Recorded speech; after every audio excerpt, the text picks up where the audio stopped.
हिमाचल प्रदेश सरकार में तकनीकी शिक्षा मंत्री राजेश धर्मानी ने कहा कि वह युवाओं को स्वरोजगार की दिशा में प्रशिक्षित करने की दिशा में काम करेंगे। उन्होंने कहा कि हिमाचल प्रदेश के युवाओं को इंडस्ट्री की ज़रूरत के मुताबिक ट्रेनिंग देने की ज़रूरत है। उन्होंने कहा कि यह सब कुछ सामाजिक विकास के लिए भी बेहद ज़रूरी है। कैबिनेट मंत्री राजेश धर्मानी ने कहा कि विभाग देना मुख्यमंत्री का विशेष अधिकार होता है। मुख्यमंत्री ने उनसे इस बारे में कोई बात नहीं की। यदि मुख्यमंत्री ने पूछा होता तो वह इस बारे में बताते। अब हिमाचल प्रदेश सरकार में तकनीकी शिक्षा मंत्री राजेश धर्मानी ने साल 2024 में होने वाले लोकसभा चुनाव में चारों सीट पर जीत का दावा किया। उन्होंने कहा कि भाजपा और कांग्रेस में जमीन आसमान का अंतर है। बीजेपी प्रचार प्रसार पर ज़्यादा ध्यान देती है। भाजपा को हमेशा ही आरएसएस का साथ मिलता है।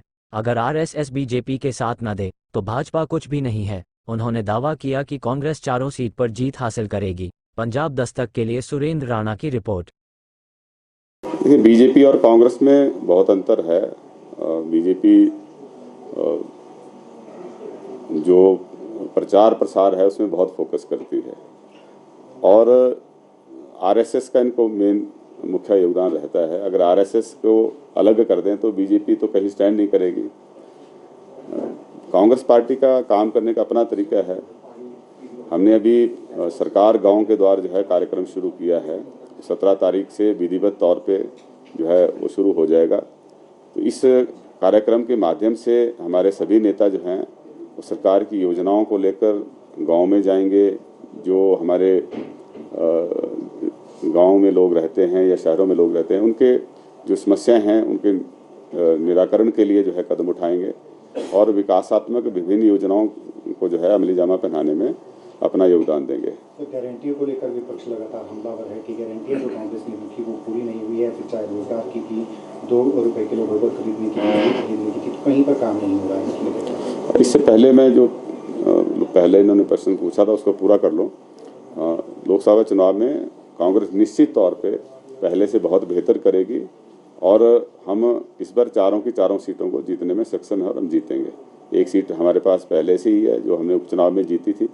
और आपको याद होगा जब भारतीय जनता पार्टी की प्रदेश में भी सरकार थी और दिल्ली में भी सरकार थी तो उसमें हमने 3 विधानसभा के उपचुनाव जीते थे और 1 मंडी लोकसभा उपचुनाव जीता था। अब परिस्थितियां बदली हैं और हिमाचल की भी जनता जानती है क्योंकि अभी करीब 4 साल जो हैं वो प्रदेश सरकार के हैं। तो हमें ऐसे सांसद चाहिए जो वहाँ प्रदेश की वकालत जो है संसद के प्लेटफॉर्म पे कर सकें, ना कि ऐसे सांसद चाहिए जो अपनी बात रखने से भी भाजपा के जैसे केंद्रीय नेतृत्व के सामने वो अपनी बात नहीं रख पाए। हमारी इतनी बड़ी आपदा आई, आपदा के समय हम अपेक्षा करते थे कि प्रदेश के हितों की जो पैरवी है वो हमारे सांसद प्रधानमंत्री जी और गृह मंत्री जी के सामने करेंगे, लेकिन ऐसा कुछ देखने को नहीं मिला है। उससे तो बेहतर हमारे जो सांसद मंडी के हैं उन्होंने ज़रूर ये कोशिश करी और आदरणीय प्रधानमंत्री जी से भी मिले और गृह मंत्री जी से भी मिले और उन्होंने अपने जो प्रदेश के लिए जो हमारे आपदा से राहत के लिए कुछ चाहिए था उसकी पैरवी की है। जहाँ तक दूसरे प्रश्न की बात है, गारंटियों को लेकर हम पूरी तरह संजीदा हैं। 10 गारंटियाँ कांग्रेस पार्टी ने चुनावों से पहले दी थी और इनमें जो सबसे मुश्किल गारंटी थी उसको सबसे पहले लागू किया गया ओल्ड पेंशन स्कीम का। और इसी के साथ दूसरी योजना हमारी स्टार्टअप की योजना है जिसके माध्यम से जो है ई टैक्सी और सोलर पावर प्रोजेक्ट की जो है वो 2 फेज़ जो हैं इसको लागू कर दिया है। 3rd फेज़ की तैयारी है। ये 680 करोड़ रुपए की स्टार्टअप योजना है। तीसरी गारंटी दी थी कि हम हर विधानसभा क्षेत्र के अंदर 4 इंग्लिश मीडियम स्कूल में जो है उसमें इंग्लिश मीडियम में जो है एजुकेशन देने का काम शुरू करेंगे। तो उससे आगे बढ़कर जो है हर स्कूल में इंग्लिश मीडियम में जो है वो शिक्षा प्रदान की जाएगी। तो इसको पूरा कर दिया है और गोबर और दूध खरीदने की जो गारंटी दी है उसको भी लागू करेंगे। किसानों को की आर्थिक स्थिति को बेहतर करने के लिए है।